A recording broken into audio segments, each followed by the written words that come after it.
Tabagismo aumenta em até 40 vezes o risco de desenvolver o câncer de pulmão. Agora, vício não é relacionado apenas ao cigarro, é importante afirmar, né? A doença também não. Entre todos os cânceres, o de pulmão, veja você, eu não sabia desse dado, vou confirmar com o doutor aqui, é o que mais mata? Cerca de 2 milhões de pessoas todos os anos no mundo? Lenta, silenciosa, a doença sempre foi um grande desafio. Diagnóstico precoce é raro e, estando em estágio avançado, implica em menor chance até de cura. Quero saber em que estágio estamos com relação à cura, com todos os avanços da medicina. Os tratamentos são agressivos ou não? O Balanço vai conversar sobre o tema com o oncologista Dr. Nivaldo Farias Vieira. Dr. Nivaldo é doutor pela Faculdade de Medicina de Ribeirão Preto, no interior de São Paulo, da Universidade de São Paulo, a grande USP. Vamos conversar já com ele, Dr. Nivaldo. Seja bem-vindo, doutor. Tudo bem contigo? Tudo bem, Sérgio. Obrigado pelo convite. Obrigado, queridos telespectadores. Você não é fumante, não, né? Nunca fumou, não, né, doutor? Não. Eu nunca tenho. Na infância, na adolescência... Experimentou? Eu fui exposto, mas graças a Deus eu não consegui adquirir esse vício, não. Eu sempre comento, eu estava falando contigo, as pessoas fumavam em um estúdio de rádios, fumavam em estúdio de televisão. Eu vi, ninguém me falou. Dentro de um avião. É quase inacreditável, né? Dentro de ônibus e por aí vai. Então nós evoluímos. Me parece, são já 10 anos, se não me falha a memória, ou mais. Me lembro até do Maluf. Paulo Salim Maluf, que instituiu tudo isso em São Paulo, e as pessoas se horrorizaram. Nesse ponto, o Maluf foi realmente, assim, uma figura que viu lá na frente, viu o futuro. Agora eu te pergunto, quais são os sintomas do câncer de pulmão, doutor? E por que os fumantes são mais suscetíveis a essa doença? Sérgio, de fato tem quase 20 anos já, viu? Essas medidas que o governo de São Paulo tomou e que foram escandalosas na época, achavam que estava entrando na liberdade do cidadão, sendo que, a gente vai conversar, isso é partilhado, né? A atmosfera que a gente respira é partilhada. Veja, o câncer de pulmão, indubitavelmente, tem como sua maior causa o tabagismo. Isso é indubitável, no mundo inteiro. Câncer de pulmão está relacionado ao hábito de fumar e as pessoas que conseguem parar de fumar vão reduzindo o seu risco de adquirir câncer de pulmão. Ele é presente, ele aparece num órgão extremamente irrigado, que é o pulmão, e a irrigação sanguínea do pulmão facilita com que a doença seja bem nutrida e as células cancerosas tenham a competência de entrar na corrente sanguínea, passear pelo corpo e desenvolver aquilo que a gente chama de metástase. Como nós temos uma reserva pulmonar razoavelmente grande, então a gente não desenvolve sintomas, as pessoas não desenvolvem sintomas, exceto se o câncer estiver localizado em áreas de compressão ou de sangramento. Mas não sendo, não dói, não arde, não queima, vai crescendo lá, vai ganhando a corrente sanguínea, ganha outros lugares do corpo, a gente chama de metástase, até que desenvolva sintoma. E a pessoa não sente nada até esse estágio? Até esse momento a pessoa não sente nada, ou sintomas frustros. É um tabagista, sempre tossiu e continua tossindo. Então, tinha uma faltazinha de ar quando subiu um lance de escada, continua. Então, a gente não consegue imputar o sintoma. Durante a pandemia, populações específicas foram beneficiadas desse processo de tomografia de tórax. As pessoas fizeram mais tomografias de tórax por causa da pandemia e isso fez com que o câncer de pulmão fosse encontrado em determinados públicos com maior acesso no estadio mais precoce. Mas, normalmente, a gente está falando de uma doença traiçoeira e silenciosa e, na sua maior parte das vezes, relacionada, sim, ao hábito de fumar. Incrível, eu vi também um vídeo, doutor, a comparação no vídeo entre um pulmão de alguém não fumante e o outro alguém fumante. É uma coisa estarrecedora. A cor, né, doutora? Doutora, é incrível. A cor é uma coisa assim que me chamou a atenção demais. Agora, e pessoas que não fumam, elas podem ter alguma predisposição à doença e teria relação, talvez, com o próprio estilo de vida dessa pessoa, doutor Nivaldo? Sobre câncer de pulmão em não fumantes é muito interessante. Aproximadamente 1/10 a 1/4 de todas as pessoas que desenvolvem câncer de pulmão nunca fumaram. E aí a gente entra em diversos aspectos que a gente chama de fatores de risco, né? Às vezes são pessoas que têm exposição ambiental ao cigarro, a gente vai conversar sobre isso, é chamado fumante passivo.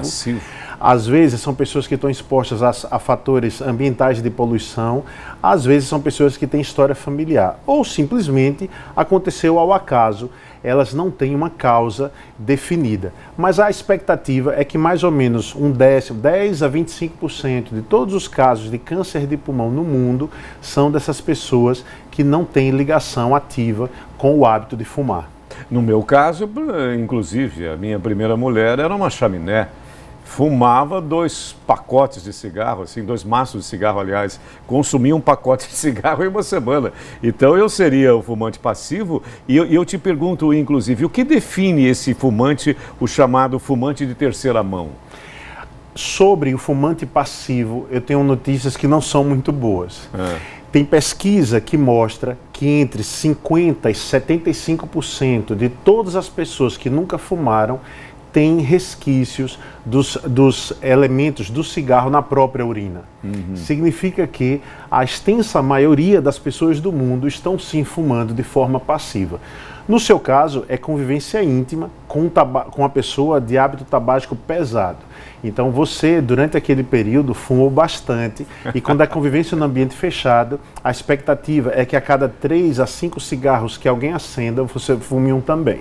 Que coisa, doutor. Mas isso é uma linha contínua. Isso vai desde contato ocasional até o contato íntimo, rotineiro, com pessoas que fumam. Então, compartilhando o mesmo ambiente. O mesmo ambiente. Então, ali, certamente, a cada 3 delas, um era seu. Eu fumei meu cigarrinho, então, né?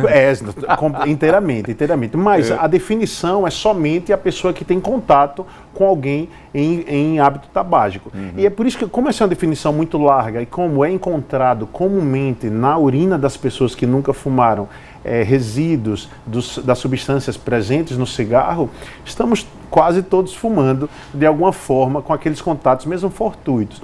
Hoje, culturalmente, a pessoa que fuma, ela está excluída, ela é marginalizada. Já houve o tempo em que ela era obrigatória no momento ou validação. Entre jovens havia validação. Se fuma, conquista mais garotas, se fuma, a mulher é mais desenvolvida. E isso hoje é mais marginalizado. Existem os ambientes específicos para as pessoas que fumam, os horários específicos.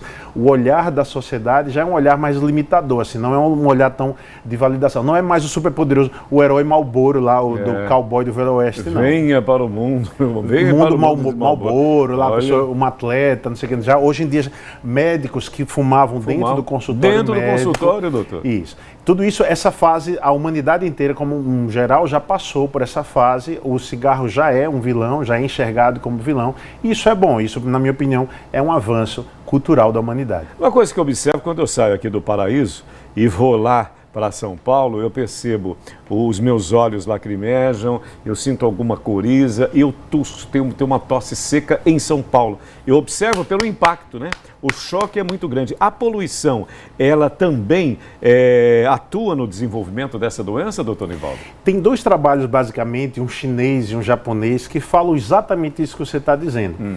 Pessoas em áreas urbanas foram comparadas com pessoas em áreas rurais nesses países, e as pessoas com áreas urbanas de alto teor de poluição. São Paulo, nitidamente, tem muito mais poluição no ar do que Aracaju, nosso paraíso. As pessoas que vivem em conglomerados urbanos com alta taxa de poluição têm um maior índice de câncer de pulmão do que as pessoas que vivem em zonas rurais, no campo. Então, sem dúvida nenhuma, a poluição, embora às vezes é difícil de medir qual o impacto da poluição em cada pessoa, mas a poluição atmosférica é hoje considerada, indubitavelmente, um fator de risco para câncer de pulmão. E o tratamento? Existe uma terapia-alvo para o câncer de pulmão? Quais são os tratamentos? A gente vê essa evolução, doutor Nivaldo, extraordinária na medicina, né? O que está acontecendo com relação, você que é um especialista, no que se refere ao câncer de pulmão na medicina? O tratamento mais importante, mais eficiente e também o mais antigo para câncer de pulmão é a cirurgia. Os pacientes que conseguem fazer uma cirurgia com a retirada de toda a região do tumor, esses pacientes aumentam muito a possibilidade de cura deles. No entanto, na extensa maioria das pessoas, a cirurgia não é suficiente. E a cirurgia vai precisar ser complementada com procedimentos que podem ser quimioterapia, podem ser radioterapia, pode ser uma combinação dessas, ou pode ser isso que você comentou, que é a chamada terapia-alvo. Hoje em dia, Serginho, a gente consegue pegar uma célula de câncer de pulmão ou de outro câncer e estudar essa célula aprofundadamente e descobrir o que existe ali de alvo que possa ser tratado, o que existe ali de alvo que possa ser combatido. E no câncer de pulmão a gente descobriu que são muitos os diferentes alvos, todos extremamente eficientes para combater e eliminar a doença.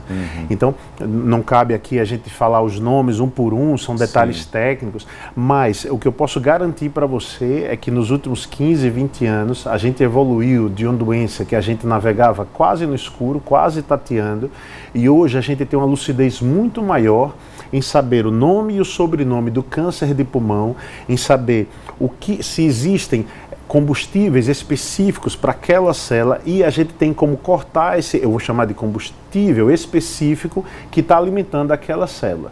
Então hoje a terapia-alvo molecular no câncer de pulmão evoluiu muito e a chamada imunoterapia. Serginho, você veja, o câncer acontece porque o nosso sistema imunológico, o sistema de defesa, ele baixa as guardas. Então é como se os nossos soldadinhos, eles desaprendessem a defender o nosso corpo contra o câncer. O uso da imunoterapia também ajuda muito a retreinar os soldadinhos, o nosso sistema imunológico, e faz com que lesões, às vezes grandes, às vezes uma doença mais avançada, possa ser debelada, possa ser combatida somente pela ativação do sistema imunológico do paciente. Só rapidinho, doutor, só dois aspectos que eu vi esses dias, tem algum tempo, a hora que eu vi uma pessoa com um aparelhozinho na boca, eu não sabia o que era aquilo, aí colocando na boca...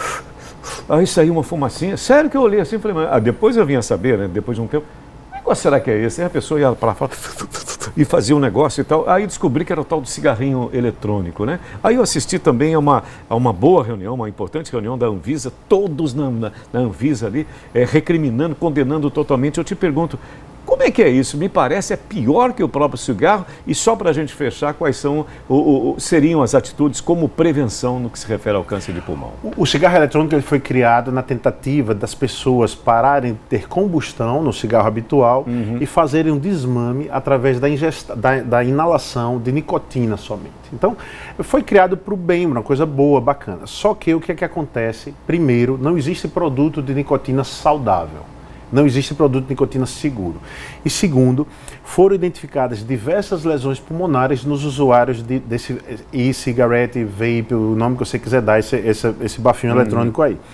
Então nós temos hoje mais um problema relacionado à saúde pulmonar e ao câncer de pulmão. E foi criado para ser um desmame, um estágio da retirada do cigarro. Então, de fato, o cigarro eletrônico ele não é seguro, levará mais tempo para que a gente consiga entender quais as consequências do cigarro eletrônico. Ele foi instalado, a moda dele aconteceu, o pico da moda dele aconteceu mais ou menos uns 5, 8 anos atrás. Levará mais tempo para a gente saber enxergar os casos relacionados a câncer. Os modelos animais causam câncer e causa diversas doenças pulmonares graves, o seu uso grave. Sobre a prevenção, que é o que você me comentou, eu começo falando, Serginho, que prevenir em saúde é igual à atividade física. Então não é específico para câncer de pulmão, mas se você quiser pensar de que jeito eu posso promover saúde, de que jeito eu posso prevenir, de que jeito eu posso ficar longe do consultório do Dr. Nivaldo, faça atividade física. No câncer de pulmão especificamente, para as pessoas que fumam, eliminar o hábito tabágico ou reduzir ao máximo. Para as pessoas que não fumam, afastar-se de quem fuma. Porque o cigarro é sabidamente esse grande vilão, em 90%, 80%, 90% dos casos está relacionado. Existem, para as pessoas que fumaram por muito tempo, um volume grande, existem formas de fazer a detecção precoce. Isso já não é mais prevenção, está recomendado para essas pessoas a realização de uma tomografia de tórax que vai estudar o tórax, mesmo que a pessoa não sinta nada. Sim. Eu não tenho para que fazer esse exame, eu não sinto nada. Vamos fazer, você já fumou bastante, mas eu parei de fumar tem 30 anos, mas naquela época você fumou muito. E esse exame, ele objetiva diagnosticar o câncer de pulmão em estadios mais precoces e com isso induzir a maior chance de cura. Olha, doutor Nivaldo, que conversa boa. Gostei muito de conhecê-lo, foi uma honra conhecê-lo, aprender contigo. E como você fala de atividade física, a gente fala direto aqui, eu falo direto o quanto é importante a atividade física. E muito obrigado por todas as informações que você nos passa. Obrigado você pelo convite. Nessa tarde, doutor Obrigado Nivaldo. pelo convite. Foi um prazer conhecê-lo. Prazer todo meu. Gratidão. Atenção.